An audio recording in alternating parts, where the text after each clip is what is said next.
Bismillahirrahmanirrahim. Assalamualaikum warahmatullahi wabarakatuh. Waalaikumsalam warahmatullahi wabarakatuh. Selamat malam teman-teman. Kembali lagi dan kami di sini tim Kasih. Mundur. Baik teman-teman, tim Gase pada malam hari ini itu di wilayah Sungai Kamandaka. Sungai Kamandaka. Ya. Mas Brundos masih dalam perjalanan. Ya. Mungkin sebentar lagi sampai karena Mas Brundos pakai motor. Kami tadi berempat pakai mobil bling van ini ya.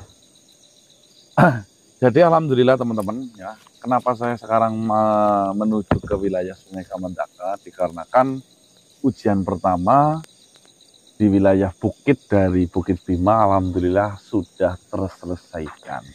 Alhamdulillah. Tapi sebelumnya mohon maaf teman-teman jika teman-teman mungkin menanyakan mana Mas hasil video ketika Mas Gase meditasi di sana. Itu. Ya. Mohon maaf teman-teman, saya tidak dokumentasikan sengaja, itu karena pilihan saya.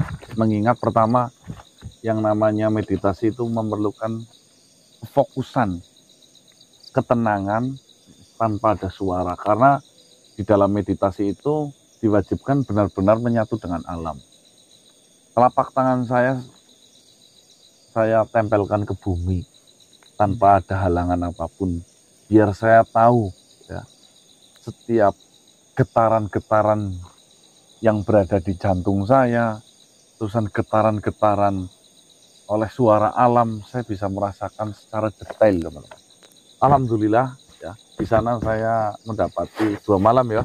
2 malam ya. 2 malam ya. Dan teman-teman mungkin videonya menonton rombongannya mereka di bawah bukit ya.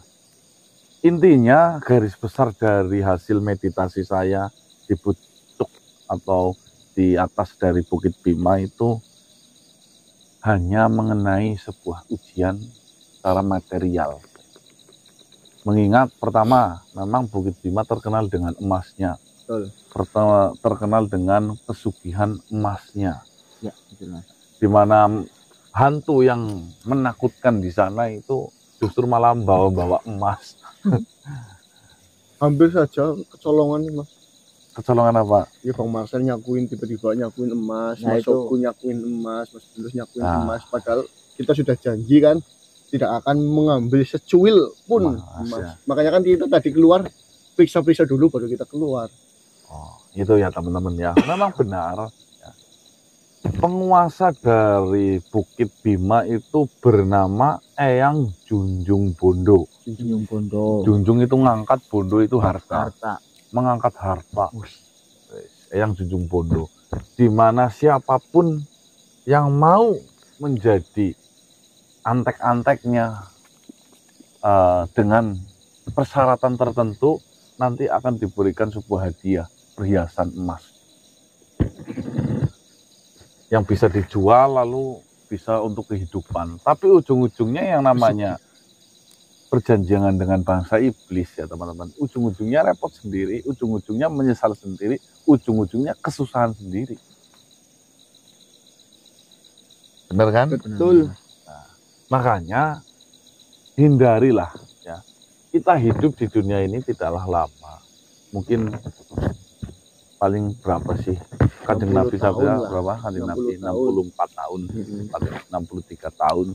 Kalau syukur-syukur bisa sampai 70 tahun, 80 tahun itu udah bonus. Itu tidak ada apa-apanya ketika kita nanti di alam akhirat yang sudah benar-benar abadi. Bayangkan abadi kan berarti tidak ada putusnya. Abadi abada selama-lamanya. Bundos apa ya Mas? Ya Mas Bundos. Itu teman-teman ya. Pertama saya meditasi, kembali ke topik. Ya. Pertama saya meditasi duduk di antara tengah-tengah pohon. Seingat saya itu pohon turi. Tahu pohon turi? Turi bunganya warnanya putih, makanya ada lagunya Turi Putih. Ya ada yang merah ada Mas. Ada. Tapi itu turi putih saya lihat. Pohon turi. Kenapa saya memilih di tempat itu? Pertama, saya belum pernah melihat pohon turi sebesar itu. Mungkin segitu ini. Besar. Di puncaknya Mas. Di puncaknya. Saya duduk di tengah-tengah. tidak lama saya menenangkan diri, mungkin saya rasa karena saya tidak melihat jam, itu sekitar setengah jam atau sampai 2 jam lah, atau sampai 1 jam lah. Saya mendengar sebuah bisikan, di mana bisikan tersebut itu seperti mengaba-ngabai, "Hei manusia, ini bukanlah tempatmu. Silakan kamu pulang. Jangan mengganggu bangsa kami yang sengaja minggir dari tempat-tempat kalian. Kenapa kalian masih serakah, malah justru pengen bertempat tinggal di wilayahku?" Alhamdulillah saya jawab. Ketika itu saya jawab, saya benar-benar tidak ingin menyingkirkan kalian dari wilayah ini. Ya, saya bukan musuhmu, saya datang ke sini hanya ingin menenangkan diri dan menyatu dengan alam semesta agar saya paham dari sejatining urip, sejatinya hidup.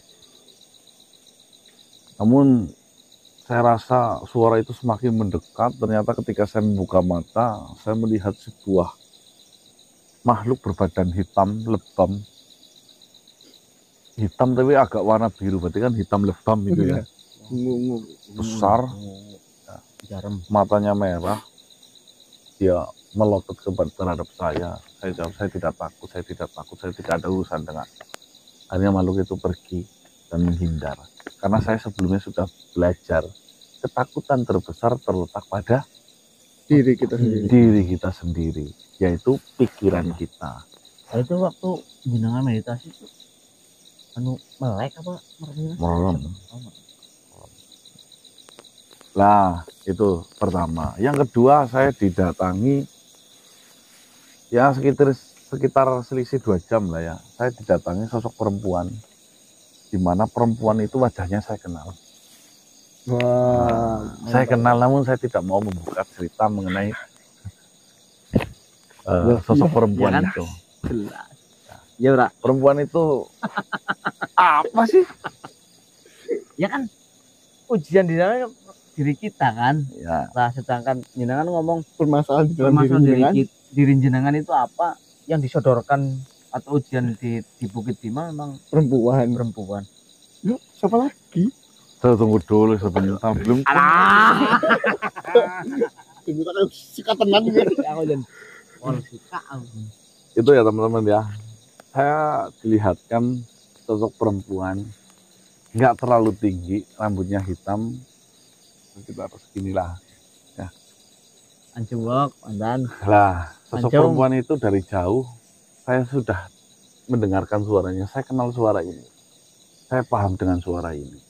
Saya membuka matanya, ternyata betul itu orangnya. Dia senyum, melihat saya juga menjawab dengan senyum. Saya rasa dikala itu kalau andai saja saya hanyut, mungkin saya gagal meditasinya. Karena apa teman-teman? Di situ seolah-olah saya tidak merasakan saya posisinya ada di tengah hutan.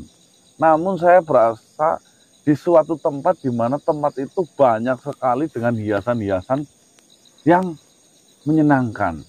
Baunya harum, wangi, seperti bau bunga mawar itu loh. Ya. Setelah itu, saya coba memandangi dari sosok wanita itu semakin mendekat. Ternyata sosok wanita itu menggunakan kebaya dan dibawakan sebuah selendang mengikat sebuah tempat yang terbuat dari bambu.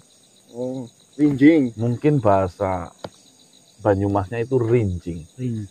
Jika teman-teman tidak tahu rinjing itu adalah sebuah kerajinan tangan, ya, anyaman bambu yang berbentuk seperti bulat dan biasa dipakai untuk tempat-tempat makanan, Buat wadah lah. buat wadah lah. Salam. Motornya ndur kau ini san das. Motornya lengkap Mas buat Mas. Ya ngapa kau sih san ini dalan deteying. Nih orang ngerti kau yakin. Aku dalan ini bodoh banget lu ngomongnya naik kok. Sehat. Alhamdulillah. Segini lah teman-teman ya, tingginya sekitar segini. Tetangga deh. Oh iya, Mas, atur nuwun. Sosok itu mendekat dan memberikan sebuah salam terhadap saya. Assalamualaikum, saya jawab waalaikumsalam. Kok hati saya kok semakin tenang, semakin hanyut dan semakin deg-degan. Alah, ya ampun, ya ampun. Ya Allah. Yo, diceritain kok malah. Ya ampun, ya ampun. Ya Allah, jangan ya ampun. Ternyata sosok perempuan itu duduk pas di